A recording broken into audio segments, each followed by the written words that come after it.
Hello, YouTube world. I'm going live on YouTube, the Renaissance Amazon, and I am about to go live on my IG as well. So if you don't follow me on IG, on Instagram, you can find me on Instagram at the_Renaissance_Amazon_81. Okay. You can find me on Instagram there.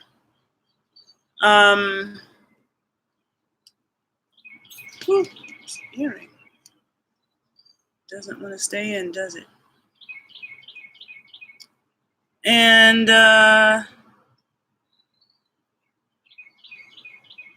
okay, I'm about to go on my IG live as well.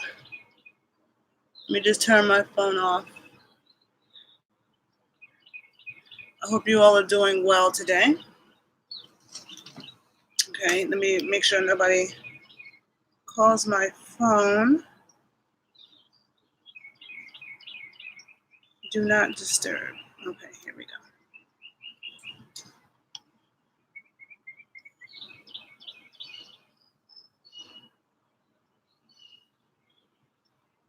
go. Okay, now I'm live on IG. So I'm on IG and I'm on YouTube.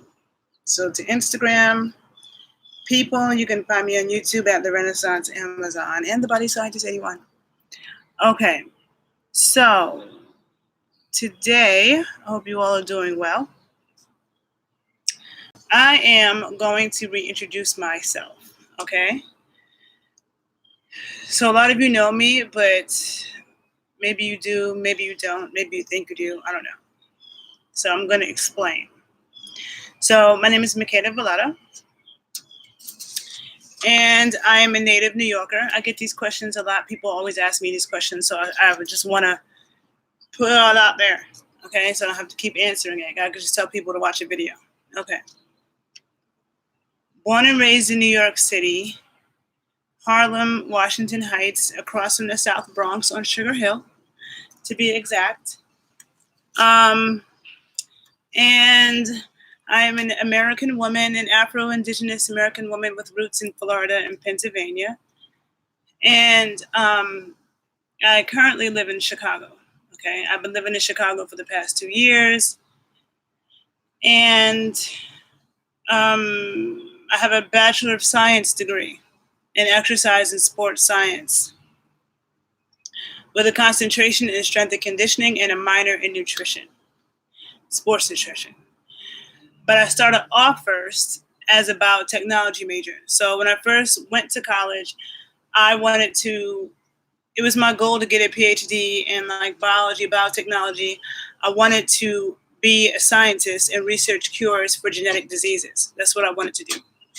Maybe within like my second year of college, I decided to change to exercise and sports science and then nutrition science. And that was due to injuries that I had, being drugged up by sports medicine, because I ran track. So I ran track. I was a Division I track athlete for a couple years at University of Delaware. Growing up, I played sports. I played varsity basketball in high school. I played basketball in junior high. I played softball, a little bit of soccer. I was a softball pitcher.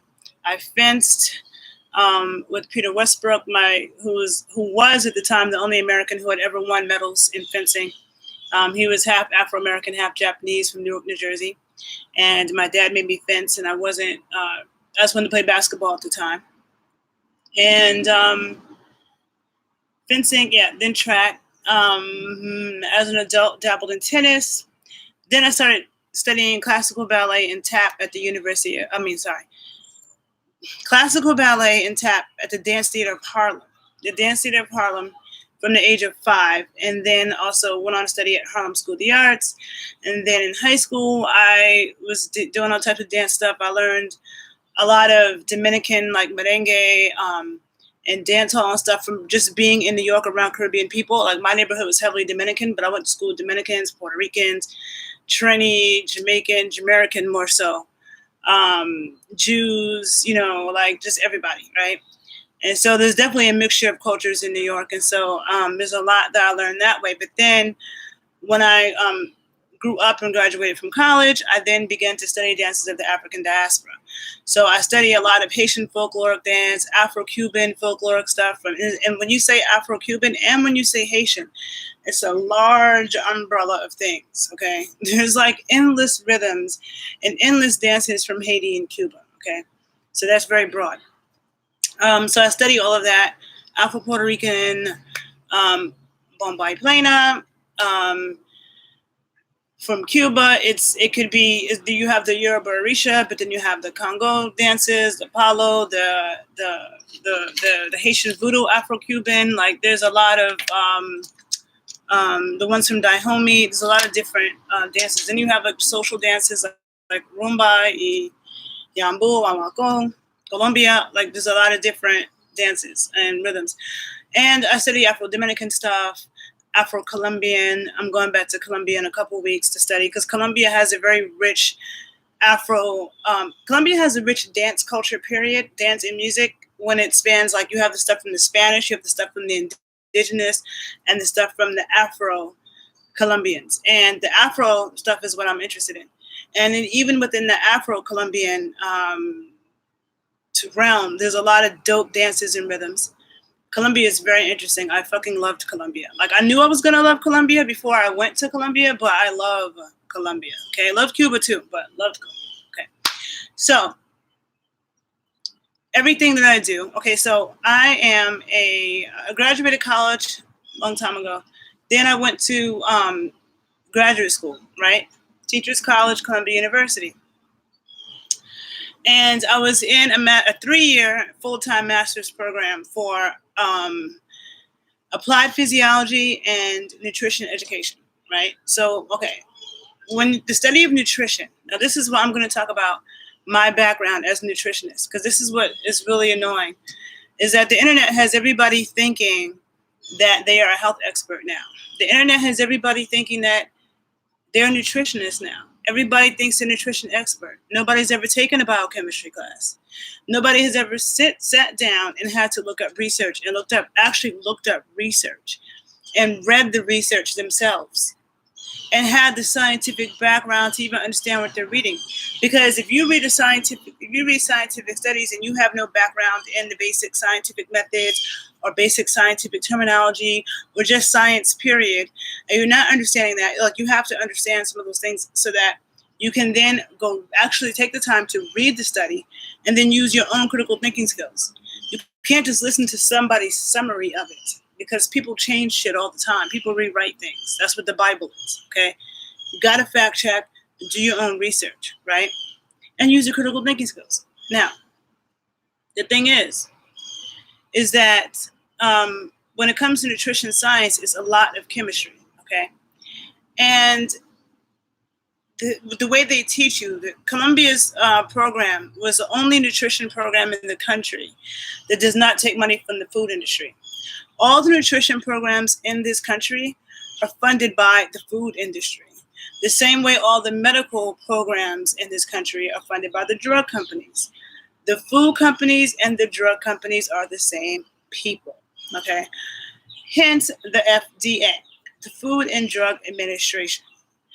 One thing that you all don't understand about the FDA is that whether or not something is FDA approved, it really means nothing, because the FDA does not do research. They're not a research organization. People think that the FDA researched something and said, oh, this is worthy to be put out or not, it's safe or not.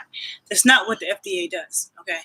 What it is if you want to put out a product, like let's say you develop some kind of vitamin or supplement or whatever the hell, right? You make this thing up. In order to get FDA approved, you, the person who created this product, has to do your own research and then submit it to the FDA.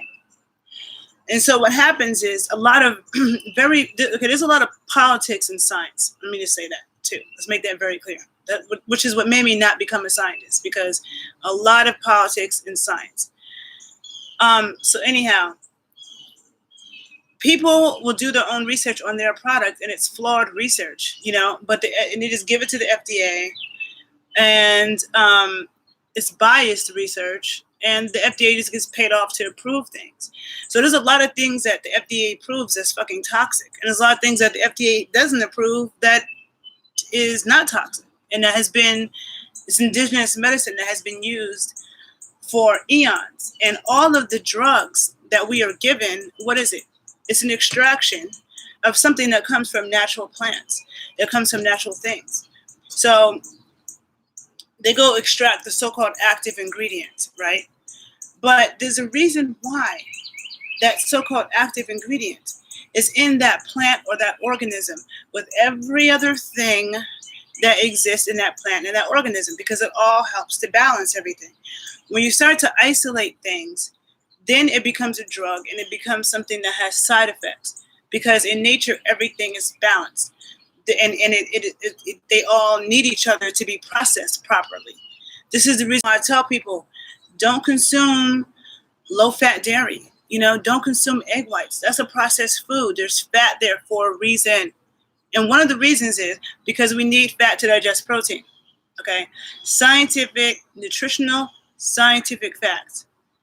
And a lot of people want to argue, whatever. No. I could take it to a drawing board, okay? A chalkboard, and draw out chemical molecules and explain it to you in a scientific level. I don't do that when I'm speaking to regular people and doing videos, because you won't understand what I'm talking about. But to the people out there who like to make up stuff, right? Because a lot of people like to make up stuff about nutrition and just making up shit. We need fat to digest protein. We need fat to get our fat-soluble vitamins, okay? And there's certain fats that we need that are essential that only occur in animals.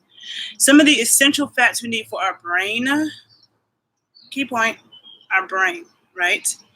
Long-chain omega-3 fats, long-chain saturated fats only occur in animal foods needed for our brain, okay?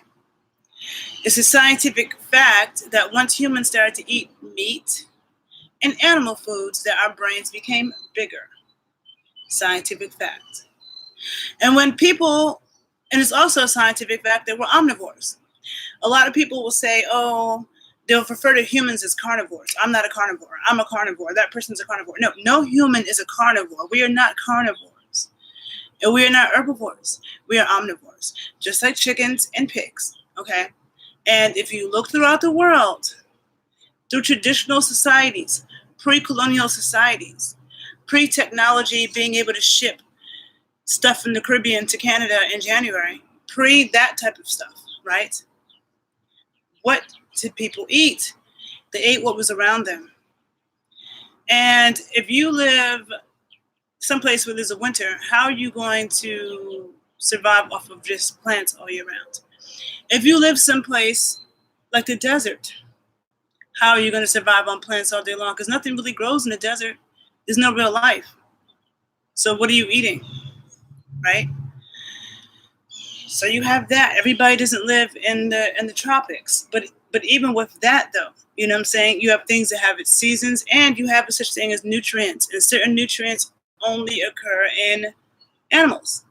And if you look at indigenous societies and how, like as somebody who studies, as a dancer, somebody who studies stuff from the diaspora, I study roots shit, okay? I study roots dances, okay, that are connected to histories and cosmologies. So there's a lot of things to learn about Afro-Indigenous people by studying the dancing. And people try not to respect the dancing. And it's one of my missions in life to make people respect the dancing. So no matter how much I shake and gyrate and all of that, I'm always going to be doing that. I'm always going to be trying to get better at that, okay? That's one of the reasons why I need to keep my knees intact. I've never been in a car accident. I'm never trying to be in a car accident. I'm not jumping out of no airplanes. I'm not doing shit that's going to get my body fucked up, because dance is my art form. It is my research tool, and it is my medicine. It's one of the things that's going to help me stay looking as young as possible for as long as possible. It's one of the things that's going to help me maintain the function of my body and sanity for as much as possible. So dance is extremely important to me, right? And so as a dancer, we can only do what we do for as long as our bodies can do it. A singer can sing to the day they die. A musician can play an instrument to the day they die. A writer, a painter, you could do it to the day you die. A dancer, we can only do things for as long as our body can do it. So I'm not trying to get crippled, okay? I'm not trying to have back problems or nothing like that. So my strength and conditioning background, which I'm talking about so many different things because I do a lot, but I'm trying to explain to you how it all ties in. I'm a strength and conditioning coach. My strength and conditioning background, which is about doing exercises that will help one perform better, that will decrease the risk of somebody getting injured, okay? I'm not going to blow my back out shoveling some snow. I'm not going to blow my back out lifting up something heavy. That's not going to happen because my muscles are strong, they're balanced, I have good lifting technique. People injure themselves doing stuff like that when their muscles are not balanced and they don't have good lifting technique. I see people in the gym all day with bad lifting technique, you know?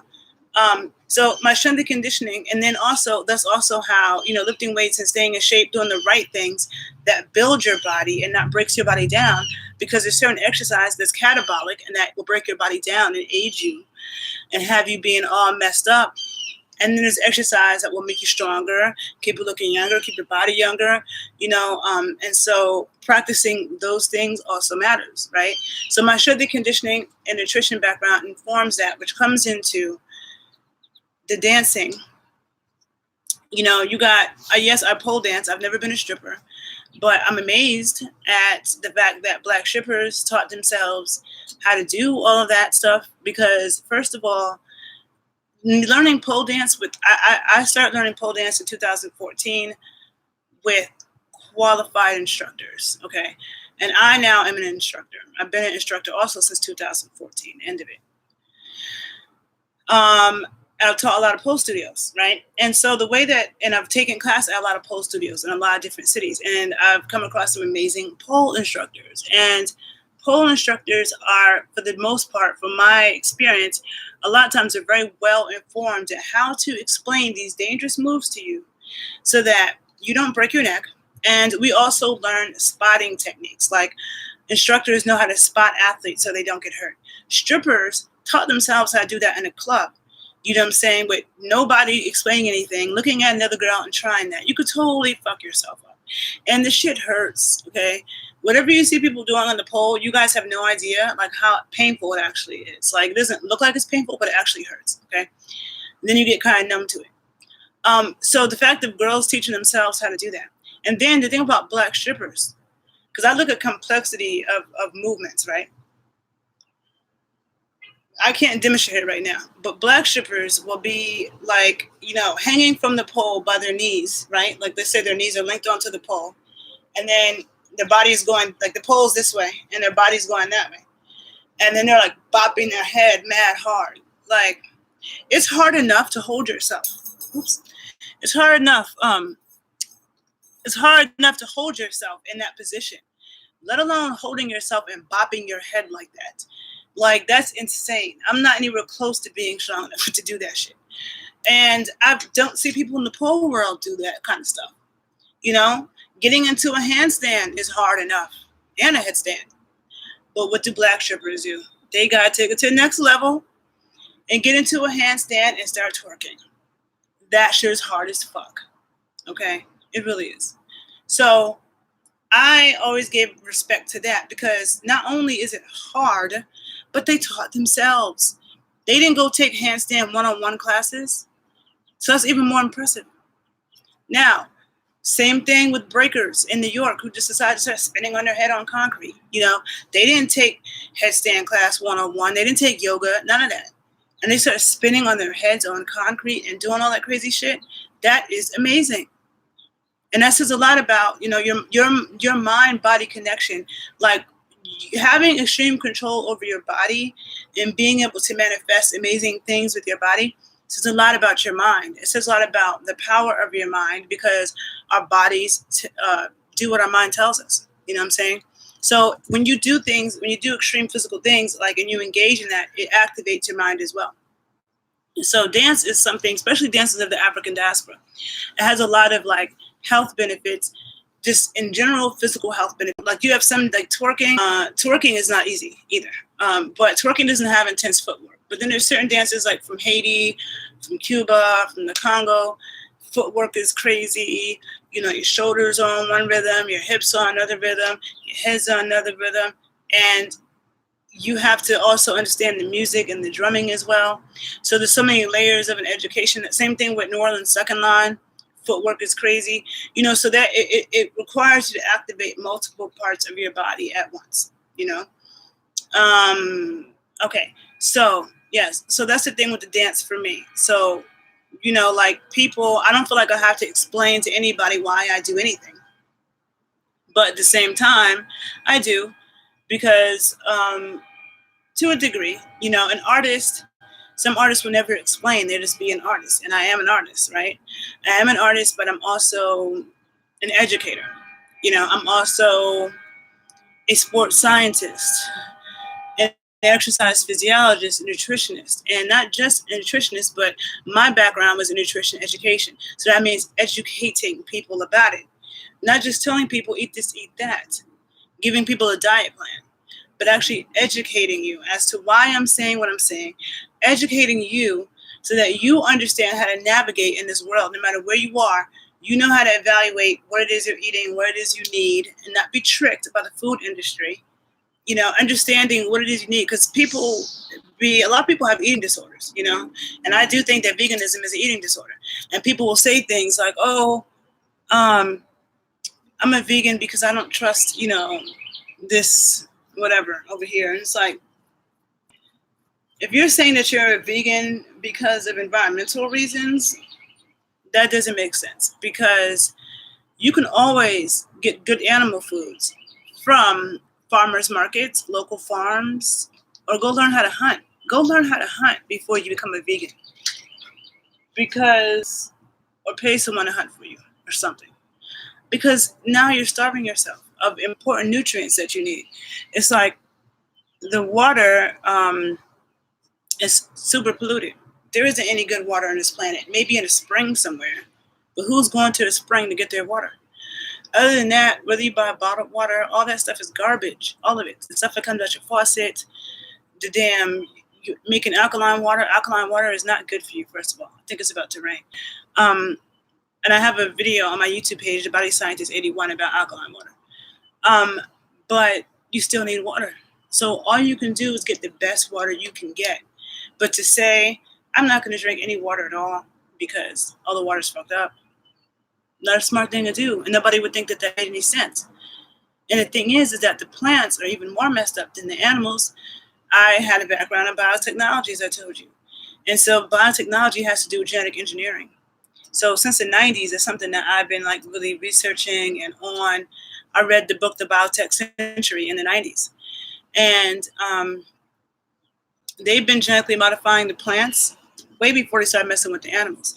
And there's way more issues with the plants, with the pesticides, the herbicides, genetic modification. Oh, it's starting to rain. I gotta end this. In Louisiana, I gotta end this. This video will be to be continued, people. Okay? So thank you for listening, and have a good day. Bye. Why is it not wanting to hang up?